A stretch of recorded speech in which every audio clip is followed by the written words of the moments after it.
Day 3 of Gen Con 2021 keeps rolling on, and I have the pleasure of talking with Andrea Marzda from Games by Bicycle.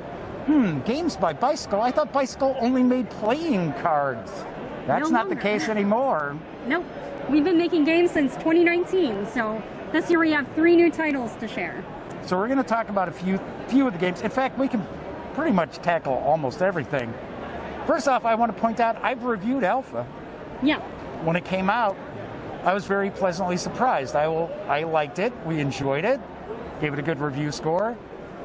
The reason why I was pleasantly surprised is because a lot of times we have companies from other industries who kind of want to jump on the gaming bandwagon, and the results are less than stellar, I guess we'll say. But I thought Alpha was great. It was a really good game. Thank you. We really worked hard to work with designers that really kind of fit the niche that we were looking for. So we really wanted to hit that sweet spot in between like the hardcore gamers and the family gamers that really wanted something that that really fit both spectrums. Interesting aspect of that too is that the players are each leading their own pack of wolves. Yep. And they need to survive to a certain point, and it's very, very interesting. It is very strategic as well. Yes. So, and a bit of push your luck. So yeah, really my favorite part of that game is the prisoner's dilemma mechanic. It can really create some great tension in the game, and it's really the most fun part of the game for me. So let's talk about some other stuff that I am not overly aware of. Okay. So you've got a big release here. It is emergency broadcast. Yes, we're going to interrupt this programming right now to bring you an emergency broadcast. I'm not going to play that noise that they play. Yeah, please don't. So my understanding is, I'm just going to bust out an air horn, you know. Surprising. So as far as I understand, I did a news piece on it when I ran across it, and it is, the players are each, it's a cooperative game? It is not a cooperative game. It's a competitive game. Okay, so each of the players are sort of first responders to a flood? Am I correct on that? Yes, that's correct. So the idea is that you are first responders and you need to complete missions to gather supplies to rescue the residents of your individual communities. Okay. So each of you has 2 rescue objectives per round. There are 3 total rounds. And you have to lay tiles in order to gather all of the resources that you need for your community. Okay. And are you kind of throwing roadblocks in the way of the other players while you do that, or are you just kind of focusing on your own? You can absolutely thwart other people's efforts by laying tiles on top of other people's tiles. And then the fun part of this game is each round the floodwaters rise, which shrinks the play space a little bit, making it a little bit more challenging for you to complete your missions. And whoever completes the most missions or the most points worth of missions is the winner?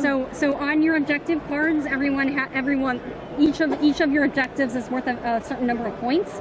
And so the number of tiles the correct combination of tiles is worth a certain number of points. And so the more combinations of tiles you complete on the board, the more points you earn. And the more points you have at the end of the game is the winner. Should I take a guess that the objectives are also visible to all the players? They're not hidden? Your objectives are hidden. Oh, they are? Yes. Okay. Because I was kind of curious, because trying to lay tiles on other people's tiles, not knowing what they're trying to do. Exactly. Okay. Yeah, you can kind of guess based on, especially if you played the game a couple of times, you can try to guess what the other players' objectives are, but you never really know. Okay. So next we've got Sideshow Swap. Yes. I'm taking a guess, is that a card game? It is a card game.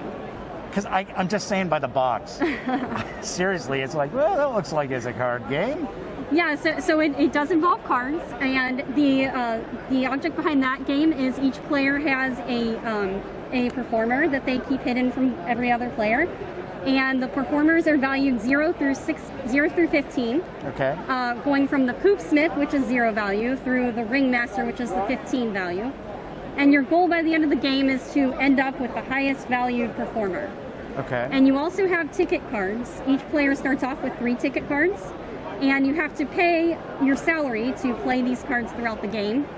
you're also forced to take an action during your turn. So you either have to play one of your ticket cards, or you have to make a move, and you have to swap your card with one in the center area. So there are 5 cards in the center area, performer cards. Okay. So you kind of have to know where all of the other, kind of guess where all of the other performer cards are. Sure. But ticket cards allow you to do things like look at other people's hands, allow you to move things around.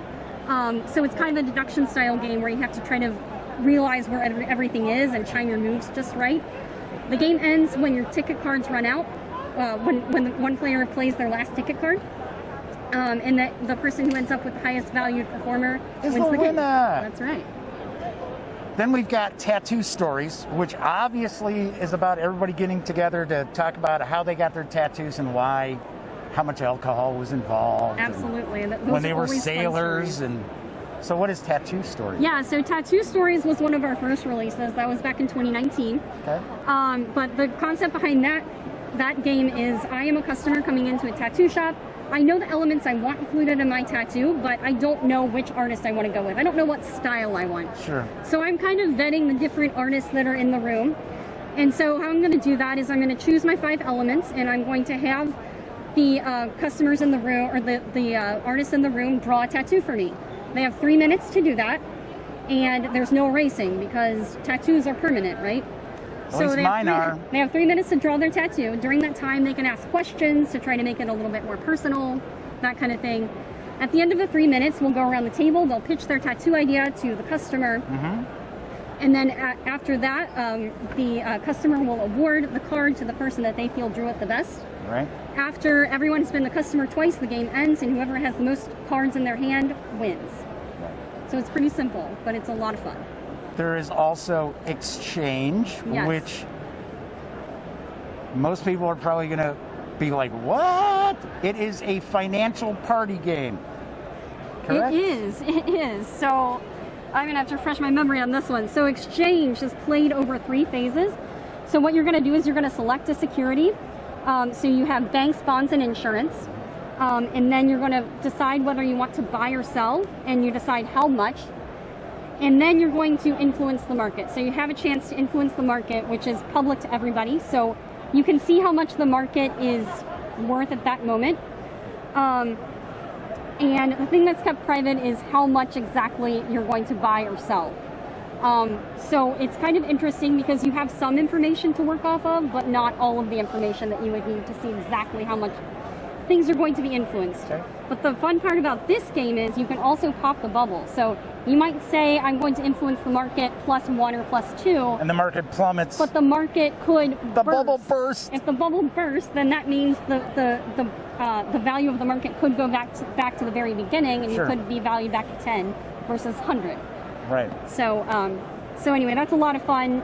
It's actually a really fun party game, believe it or not. That's what I'm saying. It's a financial party game. I know. People are like, wait, what? I know. I never thought a financial party game could be fun, but let me tell you, it actually is. Is there anything, Andrea, that we've missed out on talking about? Yes, actually. I wanted to talk about Crystallized. Okay. So Crystallized is a tile-laying game. It's an abstract game.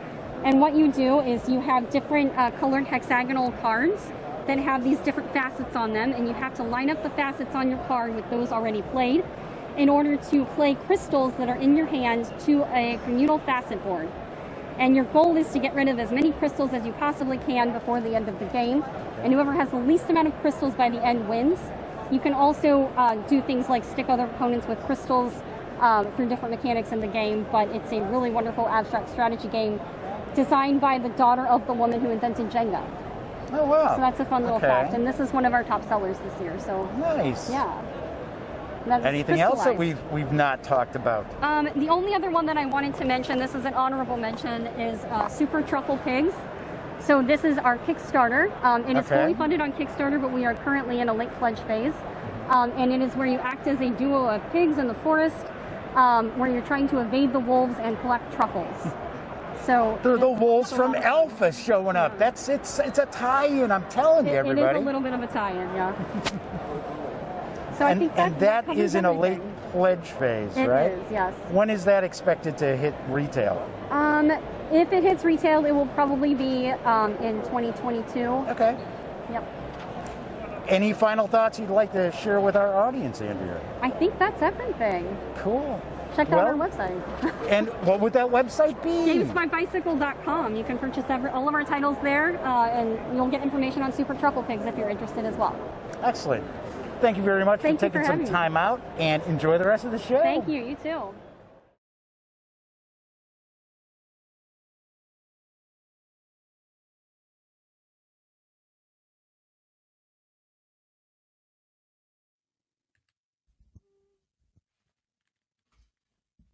Oh, you're still here.